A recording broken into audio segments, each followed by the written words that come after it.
তো উম্মতে মুহাম্মাদির বা গোলামি থেকে আজাদির যে রাস্তা, স্বাধীনতার যে রাস্তা, নেতৃত্বের যে রাস্তা, সেই রাস্তার পথ পদ্ধতি কি। আর আমরা মুসলমানেরা, ঠাকুরগাঁওয়ের মুসলমানেরা ইসলাম কায়েম করে ফেলে দিব 5 ওয়াক্ত সালাত আদায় না করেই, তাকবীর দিয়ে, মিছিল মিটিং দিয়ে আর সম্মেলন দিয়ে। জি না, নবীরা যেই রাস্তায় গেছে ওটাই রাস্তা, নবীদের রাস্তায় রাস্তা, ওটা গায়েবে নির্ধারিত রোড ম্যাপ। আমার লেখা আল্লাহর পথে যাত্রা এই বইয়ের উপর আছে। এটা 36শে জুলাই 5 আগস্টের পর বিভিন্ন রাজনৈতিক অরাজনৈতিক দল সংগঠনের কাছে ঘুরতে ঘুরতে যখন দেখলাম যে মুসলমানরা মনে করে নিয়েছে দুনিয়ার রাস্তা একমাত্র রাস্তা, এদের আল্লাহর সাহায্যের উপর ভরসা নাই, আল্লাহর সাহায্য নেওয়ার চেষ্টাও করে না, ইমান বিল গায়বে ইয়াকিন নাই, তখন এই বইটা লেখা যে আগে মুসলমানদের ইমান বিল গায়বে ইয়াকিন তৈরি করতে হবে। ইমান বিল গায়বে ইয়াকিন, আল্লাহর সাহায্য ছাড়া বিজয় হয় না। দুনিয়ার শক্তি, যদি পারমাণবিক শক্তিরও মালিক হন, বিজয় অর্জন করতে পারবেন না যদি আল্লাহর সাহায্য না থাকে। মুহাম্মদ সাল্লাল্লাহু আলাইহি ওয়াসাল্লাম পারেনি। আল্লাহর সাহায্যের জন্য সালাত আদায় করা মুহাম্মদ সাল্লাল্লাহু আলাইহি ওয়াসাল্লামকে লাগে। তুমি কে? তুমি কে? মুহাম্মদ সাল্লাল্লাহু আলাইহি ওয়াসাল্লাম 5 ওয়াক্ত সালাতের উপরে রাতের সালাত আদায় করতেছে, কাঁদতেছে, দোয়া করতেছে, আল্লাহর সাহায্য নেবে। তুমি 5 ওয়াক্ত সালাত আদায় না করে বিজয়ী হয়ে যাবে, তুমি কে? তখন পৃথিবী তোমাকে হুমকি মনে করবে, বাংলাদেশের রাজনৈতিক দলগুলো তোমাকে হুমকি মনে করবে, ভারত আমেরিকা তোমাকে হুমকি মনে করবে, তখন তোমাকে ধ্বংস করে দিতে চাইবে, হত্যা করতে চাইবে ওসমান হাদির মতো। তখন বাঁচবা কীভাবে? তাহলে আল্লাহ স্পেশাল ফেরেশতার ফোর্স দিবে তোমার সাথে, তোমাকে রক্ষা করার জন্য। বলেন আল্লাহু আকবার। আল্লাহর সাহায্য লাগবে। এবার যখন আল্লাহ তোমাকে সাহায্য করে দিয়েছে, তখন কিসের আমেরিকা, কিসের ভারত, কিসের রাজনৈতিক দল, পৃথিবীর এমন কোনো শক্তি নাই যে তোমার বিজয় থামাতে পারে, বিজয় ঠেকাতে পারে। বলো ইনশাআল্লাহ। এই যে তারেক রহমান সাহেব এসেছে, ইংল্যান্ডে তার সাথে আমার দেখা হয়েছিল, অন্তত 30 থেকে 40 মিনিট ফেস টু ফেস তার সাথে আমি কথা বলেছি। আমি তার সাথে কথাই শুরু করেছিলাম এটা দিয়ে যে আজকে আমি এখানে আসার আগ পর্যন্ত যতজন আপনার কাছে এসেছে এরা দুনিয়াবি স্বার্থ নিয়ে আসবে, আর আমি আজকে এখান থেকে চলে যাওয়ার পরও হাজারো মানুষ আপনার সাথে দেখা করতে আসবে, দুনিয়ার স্বার্থে আসবে। কারো একটা সিট দরকার, কারো একটা আসন দরকার, কারো একটা পদ দরকার, কত কি দরকার, বাংলাদেশের স্বার্থে যদি করতে পারেন বাংলাদেশের উপকার হবে। এবং এই যে চারটা কথা আমি ওনাকে বলেছিলাম, ওইটার পক্ষেই আমরা ন্যারেটিভ তৈরি করার চেষ্টা করি, যেটাই বাংলাদেশ। ওনাকে বলেছিলাম বাংলাদেশে জাতির পিতা বলে কিছু থাকা যাবে না। আগে যারা ছিল তাদের জাতির পিতা ছিল শেখ মুজিবুর রহমান। আপনারা আসবেন, আপনারা এসে বলবেন জাতির পিতা জিয়াউর রহমান, এটা চলবে না। আপনি এতটুকু করতে পারেন, এই পুরো বাংলাদেশ তৈরিতে যাদের অবদান আছে তাদের সবাইকে সমান একটা মর্যাদার জায়গায় দিতে পারেন, ফাউন্ডার ফাদার্স এরকম একটা মর্যাদার জায়গায় দিতে পারেন, যেখানে শেরে বাংলা একে ফজলুল হকও থাকবে, হোসেন শহীদ সোহরাওয়ার্দীও থাকবে, এই অঞ্চলের মুসলমানদের যে ধারাবাহিক আন্দোলনের স্বীকৃতি আছে সেটার স্বীকৃতি থাকবে। চানেরা যে 190 বছর ব্রিটিশ বিরোধী সংগ্রাম করলে আর স্বীকৃতি কোথায়? 1797 সালের 23শে জুন থেকে 1947-এর 14 বা 15 আগস্ট পর্যন্ত 190 বছর ভারতের মুসলমানেরা, ঠিকই ভারতের হিন্দু এবং মুসলমানেরা সবাই যে ব্রিটিশ বিরোধী আন্দোলন করেছে তার স্বীকৃতি আছে। পাকিস্তানের মুসলমানেরা যে ব্রিটিশ বিরোধী আন্দোলন করেছে তার স্বীকৃতি আছে। তো বাংলাদেশের মুসলমানেরা কি করেনি? তিতুমির কে তাহলে? হাজী শরীয়তুল্লাহ কে তাহলে? এখানে যে ব্রিটিশ বিরোধী 1857-তে যে হাজার হাজার মুসলমান জীবন দিল তাদের স্বীকৃতি কই? অতএব 1947-এর রাষ্ট্রীয় স্বীকৃতি দিতেই হবে। 1947 নাই মানে এই দেশে মুসলমানদের 190 বছরের ব্রিটিশ বিরোধী আন্দোলনের কোনো স্বীকৃতি নাই। বাংলাদেশ 1971-এ শুরু হয়নি, ওটা ডাহা মিথ্যা কথা। 71 বাংলাদেশের একটা পার্ট, কিন্তু বাংলাদেশের শুরু অনেক আগে। ওর ধারাবাহিকতায় আপনাকে আসতে হবে, তার একটা পার্ট 47, এটা একটা ওনাকে বলেছি। বাঙালি জাতীয়তাবাদের নামে বাংলাদেশে হিন্দুয়ানি জাতীয়তাবাদ, হিন্দুত্ববাদী জাতীয়তাবাদ এবং হিন্দুয়ানি কৃষ্টি কালচার কলকাতার দাদাবাবুদের বাঙালি জাতীয়তাবাদের নামে ঢুকানো হয়। এই বাঙালি জাতীয়তাবাদের নামে হিন্দুত্ববাদী কৃষ্টি কালচারের মূলোৎপাটন করতে হবে। বাংলাদেশের নিজের সংস্কৃতি কৃষ্টি কালচার প্রমোট করতে হবে, যেটা ওসমান হাদি বলেছে যে কালচারাল ফ্যাসিজমের বিরুদ্ধে আমাদেরকে লড়াই করতে হবে, যে কারণে সে তাকে জীবনও দিয়ে দিতে হলো। অত্র অঞ্চলে ভারতীয় আধিপত্যের যে হেজিমনি, কালচারাল হেজিমনি, তার যতগুলো চিহ্ন আছে তার মধ্যে একটা বড় চিহ্ন হচ্ছে রবীন্দ্রনাথ ঠাকুরের শিরকি জাতীয় সঙ্গীত। এই জাতীয় সঙ্গীত বাদ দিয়ে দিতে হবে। তো আমরা দাওয়াত দেই, আমরা কথা বলি, দুনিয়াবি কোনো স্বার্থ নয়, আলহামদুলিল্লাহ দুনিয়াবি কোনো স্বার্থ নয়, এবং বিশ্বাস করি যে বাংলাদেশে একদিন পূর্ণাঙ্গ বিপ্লব করা সম্ভব। আমি পূর্ণাঙ্গ বিপ্লবের স্বপ্ন দেখি চীন মৈত্রী সম্মেলনে, যেখানে বাংলাদেশের সকল রাজনৈতিক দলের নেতারা ছিল। ওখানে আমার 7 মিনিটের বক্তব্য শুনে দেখিও আমি পূর্ণাঙ্গ বিপ্লবের ডাক দিয়েছি, তাতে 30 বছর লাগুক, 50 বছর লাগুক, কিন্তু বাংলাদেশে সম্ভব। কেন সম্ভব? যদি সম্ভব না হতো আমি বলতাম না। বাংলাদেশে কয়েকটা কারণে সম্ভব। বাংলাদেশের 90% মানুষের ভাষা বাংলা, বাংলাদেশের 90% মানুষের ধর্ম ইসলাম। যদি এরকম হতো চিটাগাংয়ের ভাষা হিন্দি, রাজশাহীর ভাষা বাংলা, ঠাকুরগাঁয়ের ভাষা পাঞ্জাবি, আর সিলেটের ভাষা হচ্ছে কি বলে ওর নাম, আর একটা ভাষা ধরলাম গুজরাতি অথবা ধরলাম বিহারি, তাহলে আমি বলতাম না বাংলাদেশে বিপ্লব সম্ভব নয়। আবার যদি দেখতাম না এখানে অর্ধেক পাঠান বাস করে, অর্ধেক পাঞ্জাবি বাস করে, অর্ধেক অমুক বাস করে না, তাহলে আমি বলতাম এখানে বিপ্লব সম্ভব নয়। আবার যদি দেখতাম এখানে 50% মানুষ হিন্দু, 50% মানুষ এখানে খ্রিস্টান, বিপ্লব সম্ভব নয়।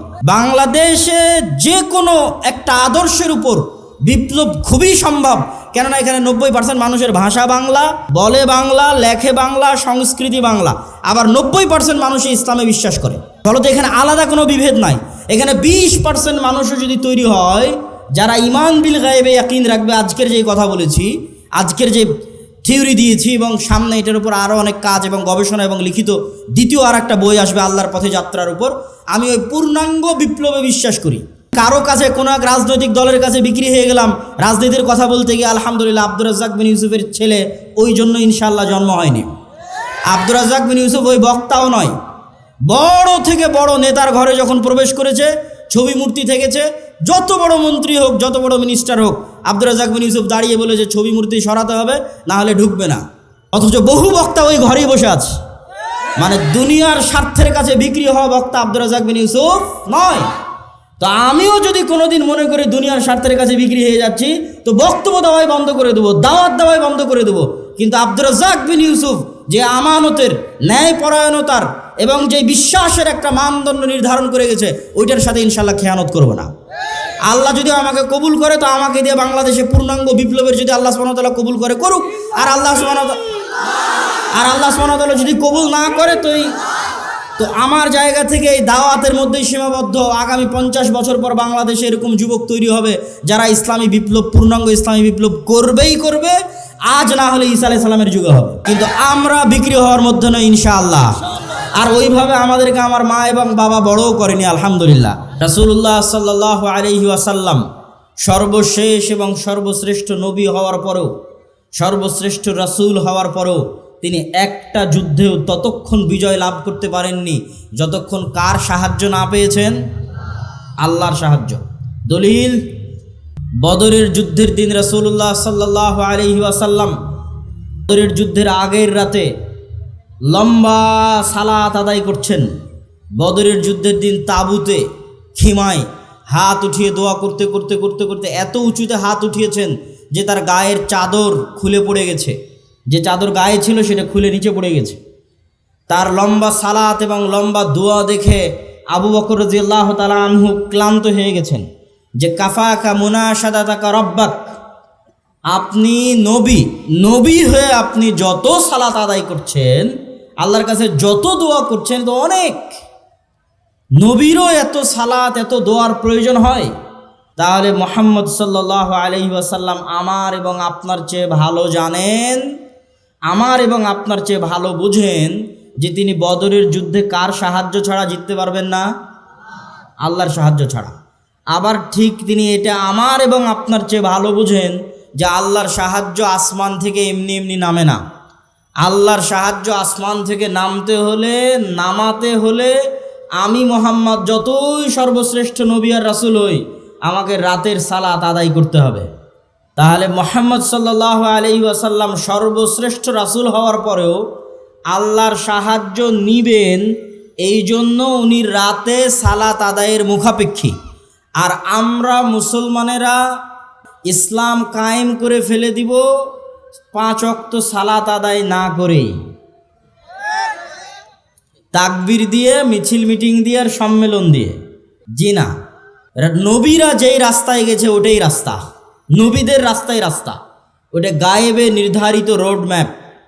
সালাত পৃথিবীর সর্বশ্রেষ্ঠ টেকনোলজি, যা আসমান থেকে আল্লাহর সাহায্য পৃথিবীতে নেমে আনতে পারে, টেনে নিচে নামিয়ে আনতে পারে।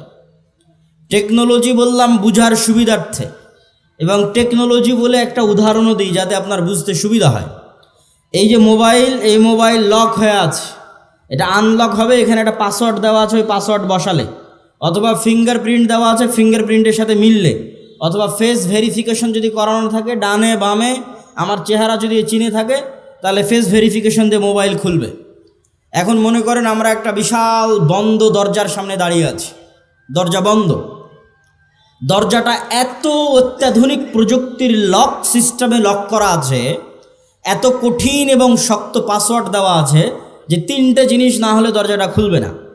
দরজার পাসওয়ার্ডই এই 3টে জিনিসের সমন্বিত রূপ। এক, ওই দরজার সামনে নির্ধারিত সময়ে এসে দাঁড়াতে হবে, এমনি এক সময়ে এসে পাসওয়ার্ড চাপ দিলাম হবে না, নির্ধারিত যে টাইম ফ্রেম দেওয়া আছে ওই টাইম ফ্রেমে ওই দরজার সামনে আসতে হবে। আসলাম, এসে ওই দরজাতে যেই পিকচার, যেই ছবি, যেই চিত্র ইনস্টল করা আছে, আমাকেও হুবহু ওই চিত্র ওই ছবি ধারণ করতে হবে।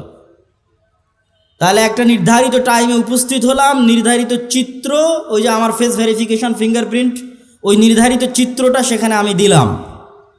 সেম টাইমে আমার মুখ থেকে একটা সেম সাউন্ড বের হতে হবে, যেই সাউন্ড ওই দরজা বুঝে যে এই সাউন্ড যদি এই চিত্রের সাথে কানেক্ট হয় আর টাইম যদি কানেক্ট হয়, তাহলে কি উদাহরণ বুঝেন, নির্ধারিত সময়ে দরজার সামনে উপস্থিত হয়েছে, উপস্থিত হয়ে এইভাবে দাঁড়াচ্ছে, এই চিত্রটা আছে ওখানে দেওয়া। তারপরে রুকুতে গেলাম, রুকুর চিত্রটা ওখানে দেওয়া আছে, ইনস্টল করা আছে আগে থেকে। সিজদায় গেলাম, সিজদার পিকচারটা আগে থেকে ওখানে দেওয়া আছে। ও আচ্ছা, এর সিজদার পিকচার ওই দেওয়া পিকচারের সাথে মিলতেছে।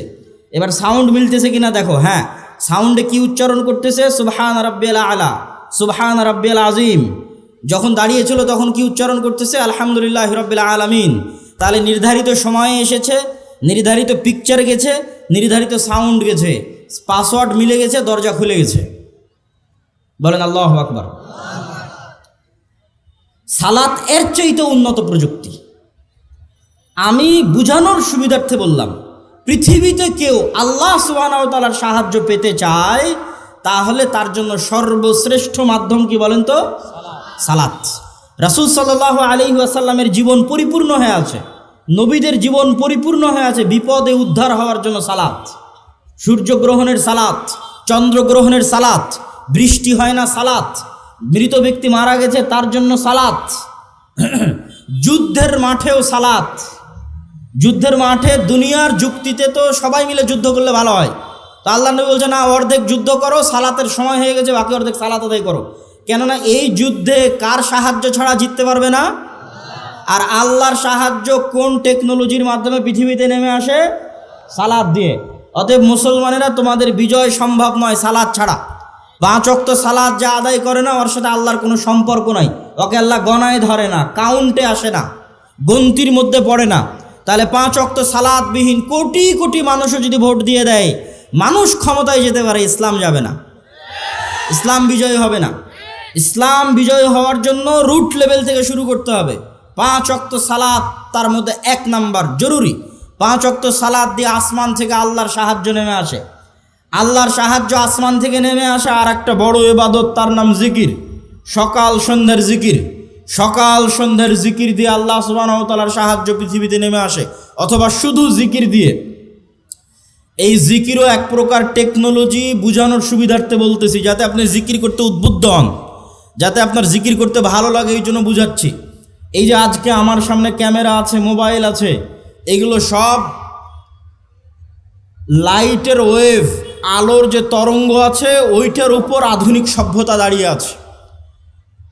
আমি মোবাইলে কথা বলছি, আমার কথা আমেরিকা চলে যাচ্ছে লাইভ দিয়ে, এখন মানুষ আমেরিকায় বসে শুনতেছে, মেসেজ দিচ্ছি, ইন্টারনেট চালাচ্ছি, এই পুরো সভ্যতাটা দাঁড়িয়ে আছে আলোর ওয়েভ তরঙ্গের উপর।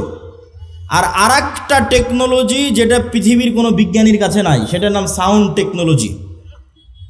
এই টেকনোলজির কিছু জ্ঞান আল্লাহ সুবহানাহু ওয়া তাআলা সুলাইমান আলাইহিস সালাতু ওয়াস সালামকে দিয়েছিলেন। পৃথিবীর কোনো টেকনোলজি দিয়ে রানী বিলকিসের সিংহাসন চোখের পলক ফেলার আগে সুলাইমানের দরবারে উপস্থিত হয়ে যাবে, এরকম কোনো টেকনোলজি পৃথিবীতে নাই। এখনকার বিজ্ঞানীরা আবিষ্কার করতে পারেনি। হ্যাঁ, পৃথিবীর সবচেয়ে শক্তিশালী টেকনোলজির নাম সাউন্ড টেকনোলজি, যেটা পৃথিবীর কোনো বিজ্ঞানীর কাছে নাই। এটার কিছু জ্ঞান আল্লাহ সুলাইমান আলাইহিস সালামকে দিয়েছিলেন। সেটা কি? গায়েবের একটা নিউজ সংবাদ আপনাদের দিই, যেটা আল্লাহ কোরআনে দিয়েছে।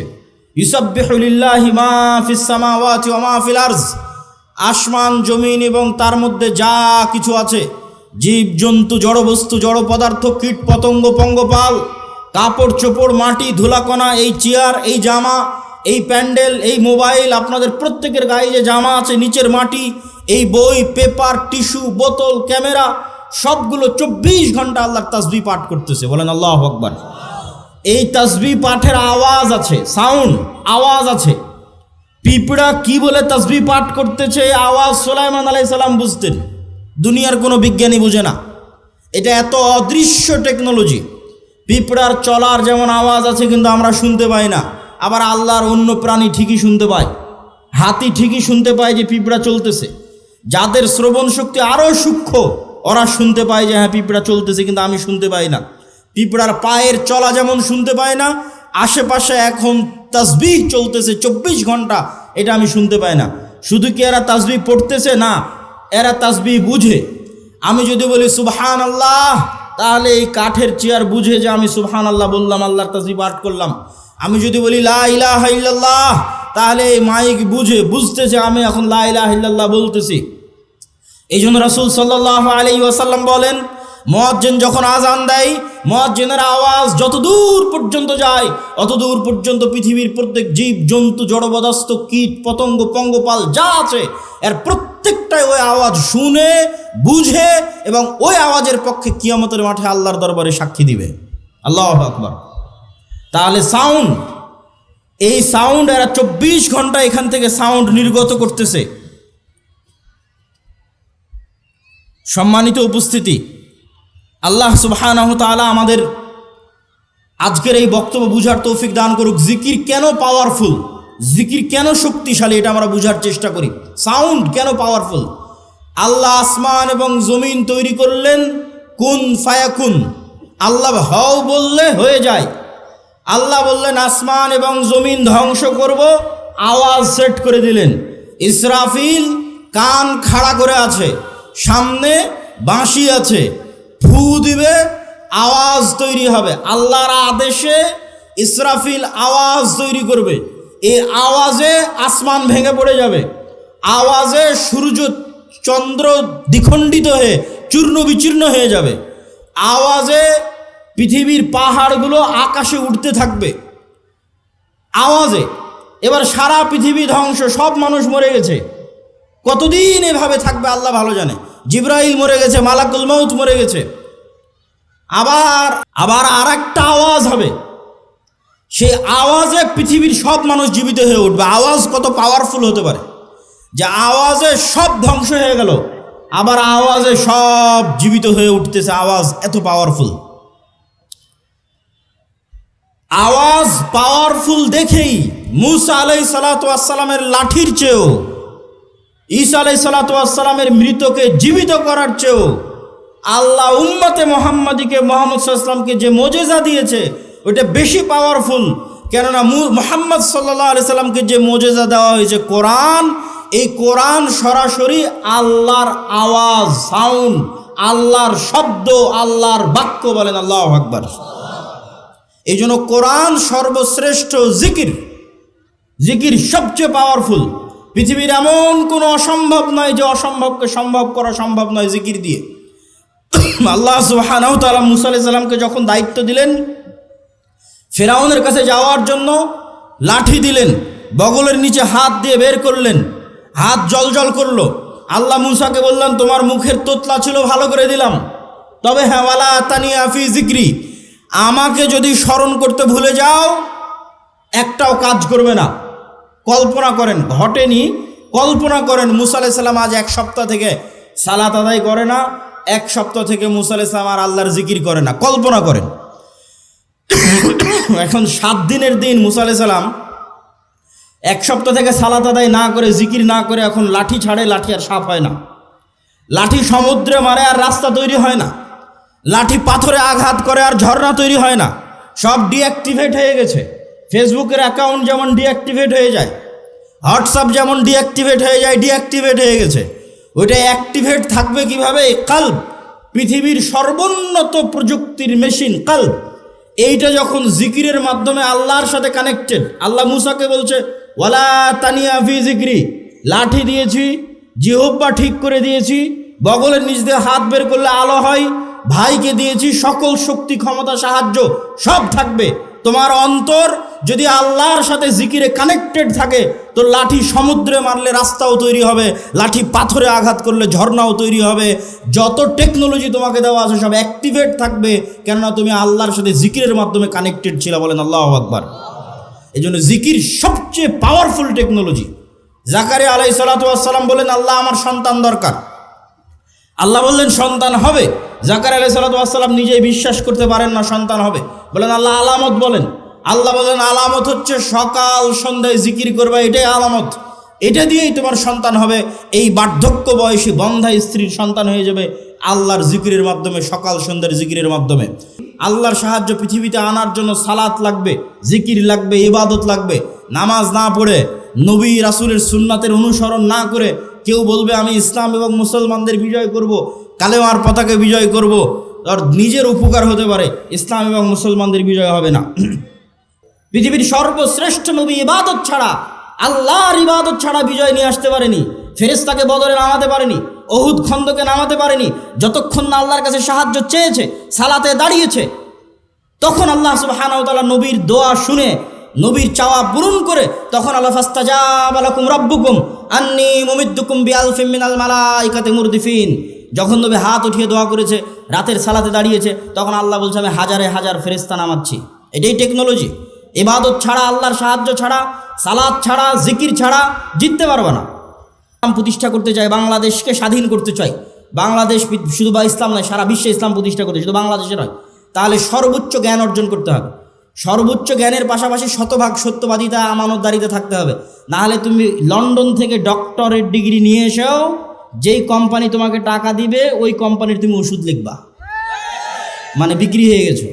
রাজনীতি, নবীরাও যখন আল্লাহ সুবহানাহু ওয়া তাআলা দাওয়াত দিতে বলেছেন, তখন মূসা আলাইহিস সালামকে বলেননি যে মূসা তুমি ওই জাদুরানিতে গিয়ে বা মিশরের উমুক এলাকায় গিয়ে দাওয়াত দাও। ডাইরেক্ট ইজহাব ইলা ফিরাউন, ক্ষমতার মসনদে আঘাত। মূসা আলাইহিস সালামকে দাওয়াত দিতে কোথায় পাঠালো? ইজহাব ইলা ফিরাউন, ফিরাউনের কাছে গিয়ে দাওয়াত দাও, মানে ডাইরেক্ট ক্ষমতার মসনদে যে আছে ওকে দাওয়াত দাও। ইব্রাহিম আলাইহিস সালাতু ওয়াস সালামকে কোথায় পাঠালো? ডাইরেক্ট নমরুদ। তো নবীরা যারা পৃথিবীতে এসেছেন তারা জয়লাভ করুক অথবা না করুক, তাদের দাওয়াতের যে মানহাজ ছিল, এই দাওয়াতের মানহাজের একটা পার্ট অবশ্যই যারা সমাজের দায়িত্ব পালন করতেছে, যারা রাষ্ট্র এবং দেশ চালাচ্ছে, তাদের কাছে আপনাকে দাওয়াত দিতেই হবে। এটা নবীদের রাজনীতি। এবং এই দাওয়াতটা যদি নিঃস্বার্থ হয়, ওই যে লবিং, লিয়াজু, ঠিক আছে আমার দুনিয়াবি কোনো স্বার্থ, আমাকে এটা দেন, আমাকে এটা দেন, এরকম দুনিয়াবি স্বার্থে যদি দাওয়াত হয়, ওই দাওয়াতে কোনোদিন বিপ্লব তৈরি হবে না। ওই দাওয়াতে কোনোদিন কি তৈরি হবে না? বিপ্লব তৈরি হবে না।